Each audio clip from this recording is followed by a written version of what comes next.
Hi guys, this is Erlan Lumpad and you're watching PBA Draft Room TV. Napapansin po namin na 88% ng aming viewers ay di pa nakasubscribe. Kaya kung nagustuhan niyo naman po yung video, bilang tulong lang sa aming channel, ay hinihiling lang po namin na pakipindot ang like, subscribe button at notification bell. Maraming salamat mga ka-Draft Room! Welcome back po mga ka-Drop Room. Malapit-lapit na ang Final Four ng UAAP at NCAA kaya't ito na din ang right time gumawa ng top 60 list para sa 51st PBA draft. As expected ay mas malalim ito compare sa last year. Ito na nga po at sisimulan na natin. Sa rank 60 ay 6'8" center na si Earl Umpad. Sa rank 59 ay 6' shooting guard na si Migs Pangilinan. Sa rank 58 ay 5'10" point guard na si Prince Carlos.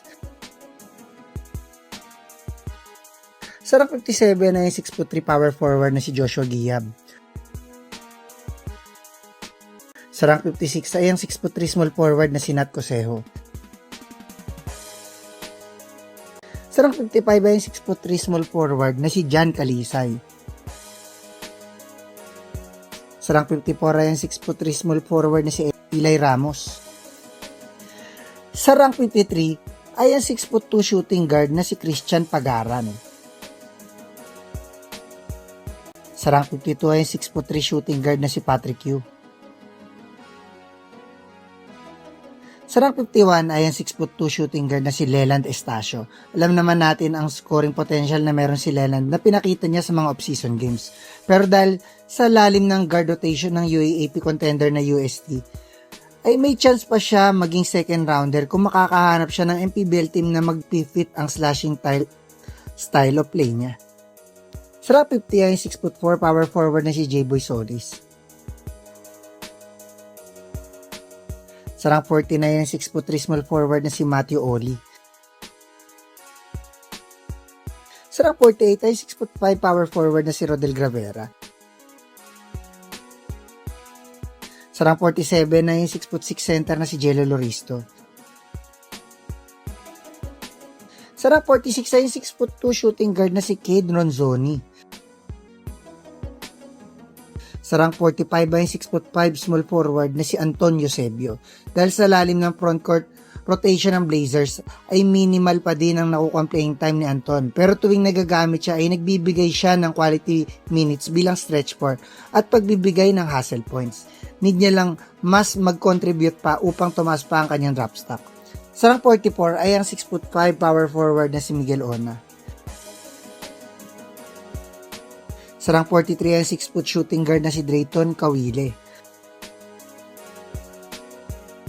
Sa rank 42 ay ang 6' shooting guard na si Cyril Gonzalez. Napaganda talaga ang desisyon ni Cyril ng paglipat sa Mapua from UP dahil dito niya mas na-showcase ang kanyang offensive skills at isa siya sa naging main scoring option ng Cardinals at mas nakapag-focus si Escami sa playmaking. Matulungan lang niya makabalik ang reigning champ sa NCAA Finals ay posibleng mapick siya sa second round.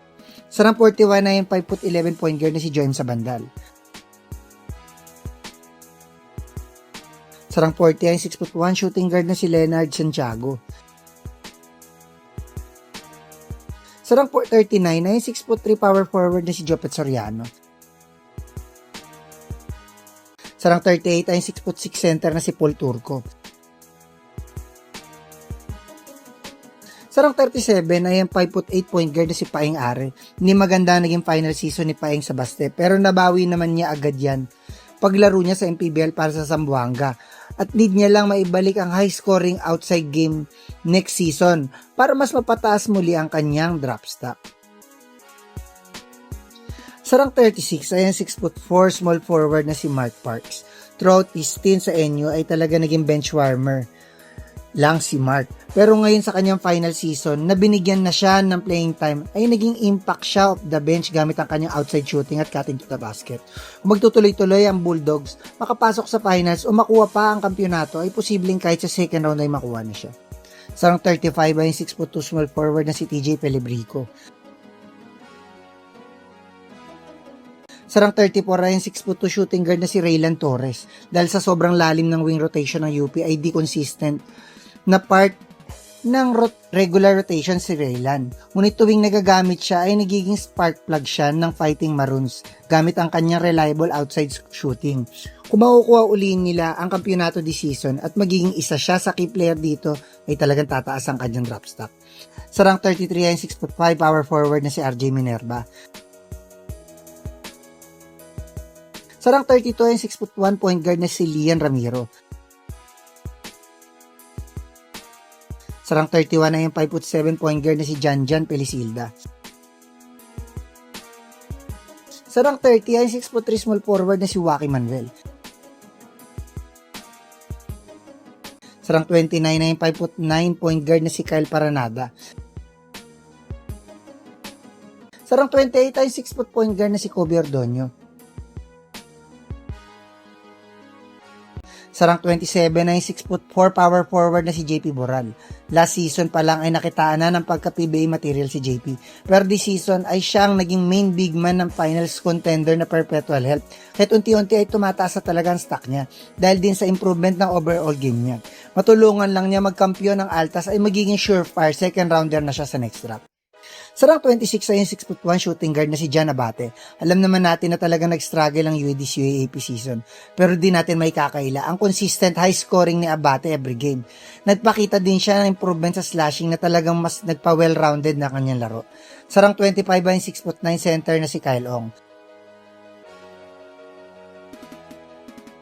Sa rank 24 ay yung 6' shooting guard na si Jimboy Estrada. Sa rank 23 ay 6'1" shooting guard na si Terence Portella. Sa rank 22 ay 6' point guard na si Jaden Lasso. Si Jaden na siguro ang pinaka-steady at isa sa pinaka-clutch player ng Blue Eagles. Malaking bagay ang high basketball IQ ni Jaden at pagiging reliable spark plug of the bench kung bakit malaki ang in-improve ng Ateneo this season. Kung makakapasok sila sa Final Four ay magiging surefire second rounder na siya. Sa rank 21 ay 6'5" center na si Bismarck Lina. Isa sa pinaka-undersized center si Bismarck sa buong NCAA. Ngunit isa siya sa pinakamalakas ang katawan. Kaya't siya ang naging main post-up option ng finals contender na San Beda. Magtuloy-tuloy lang ang pag-angat ng kanyang performance ay talagang tataas pa ang kanyang draft stock. Sa rank 20 ay 6'5" power forward na si Josh Lazaro. Ilang UAAP season nang naging productive role player ng Ateneo si Josh. Kahit dumagdag ang one and done sensation na si Kimani Ladi, ay di nagbago ito. Siya pa din ang palaging recipient ng mga drop passes ng kanilang mga point guards. Mas naging consistent lang siya, ay magiging surefire second rounder na talaga siya. Sa rank 99, 6'5" small forward na si Justin Sanchez. Sa rank 18 ay yung 5'11" point guard na si Jerry Abadiano. Sa rank 17 ay yung 6'4" small forward na si Jolo Manansala. Sa rank 16 ay yung 6'2" shooting guard na si Cassius Small Martin. Kung natuloy nasa last draft si Cassius ay surefire first rounder ito. Kahit upang maging first rounder pa din siya sa mas malalim na next draft ay naglaro siya uli sa The Asian Tournament kung saan nagpo-produce siya ng eye-popping numbers sa talagang malaking tulong sa kanyang draft stock. Sa rank 59, 6'10" center na si CJ Lane. Hindi maganda ang naging stint ni CJ sa MPBL para sa team ng Batangas na nagpababa ng kanyang draft stock. Pero kung makakapaglaro siya overseas at mababawasan ang kanyang pagka-injury prone, ay possible pa din siya sa first round dahil malaki naman talaga ang value ng mga tall center sa PBA. Sa rank 49, 6'5" small forward na si Dom Escobar. Talagang malaki ang in-improve ng Ateneo compare last year. Malaking bagay dyan ang two-way game at shot creating skills ni Dom kung magtutuloy-tuloy lang ang production niya at makapasok ang Blue Eagles sa Final Four ay pwede na din siyang i-consider sa late first round. Sa rank 39, 6'5" center na si Cedric Manzano. Sa rank 12 ay 6'1" shooting guard na si Harold Alarcon. Sa rank 11 ay 5'11" point guard na si Clint Escamis. Medyo nag-i-struggle si Clint this year pero hindi naman natin dapat kalimutan ang kanyang mga achievements bilang NCAA season at finals MVP. Kaya't most likely ay first rounder pa din siya. Pero kung mare-regain niya ang kanyang former form ay possible pa din na kahit sa top 5 ay mapit na siya. Sa rank 10 na yan, 6'2" shooting guard na si Nick Cabanero. Si Nick na siguro ang masasabi kong pinaka-consistent scorer ng Final Four contender na UST. Siya na siguro ang most complete scoring shooting guard sa next draft dahil sa kanyang PBA ready body, scoring at slashing to the basket. Matulungan niya lang umabot sa finals ng Growling Tigers ay pwedeng mapick siya kahit sa top 5. Sa rank 9 na yung 6'3" small forward na si Jake Figueroa.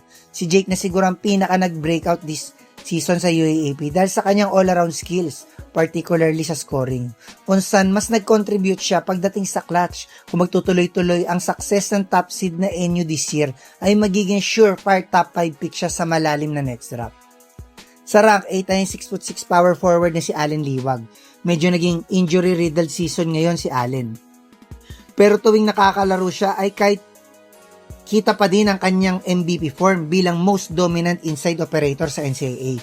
Upang tumaas lalo ang stock niya ay need niyang matulungan na magkampiyon ng binild na isa sa contender this year. Sa rank 7 ay 6'8" center na si Raven Gonzalez. Kung sumali na sa last draft si Raven ay surefire top 5 pick na ito. Pero patuloy na tumataas ang stock niya ngayon sa MPBL para sa championship contender na Abra. Na-outshadow pa nga niya minsan ng first overall pick na si Gio Chu dahil sa kanyang mga hustle plays, rebounding at inside operating. Sa rank 6 ay 6' point guard na si Portsky Padrigao. Ito na siguro ang worst statistical season ni Padrigao sa UAAP. Pero kahit nag-i-struggle sa scoring ay kita pa din natin ang high basketball IQ niya. Kaya tingin ko ay mapipick pa din siya ng mataas dahil sa kanyang elite playmaking skills.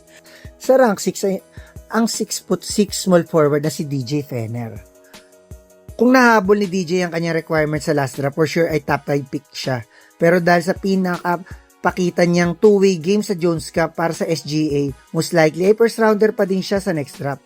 Need niya lang uli magkaroon na exposure sa Pinas upang masolidify ang pagiging first rounder next year.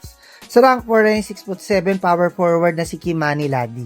Sa kanyang one and done season lang para sa Ateneo ay nagkaroon na agad siya ng breakout year dahil sa kanyang double-double games. Need niya lang mas ma-improve pa ang kanyang defense at mas maging efficient pa sa scoring upang maging surefire top 5 pick siya sa next draft. Sa rank 3 ay ang 6'8" center na si Mike Phillips. As expected ay talagang ido-dominate ni Motor Mike ang UAAP sa rebounding at blocking. Kahit medyo nag-i-struggle siya, ay leading pa din siya sa season MVP this season. Kahit sino sumali sa next draft, for sure ay contender pa din itong si Phillips sa top pick. Sa rank 2 ay 6'10" center na si Kentin Miliora Brown. Kung naisipan na sumali ni QMB sa last draft, for sure ay first overall pick siya. Dahil sa two-way game na nagawa niya sa one and done season niya sa UP. Pero kahit loaded ang next draft, ay nasa consideration din siya sa top pick.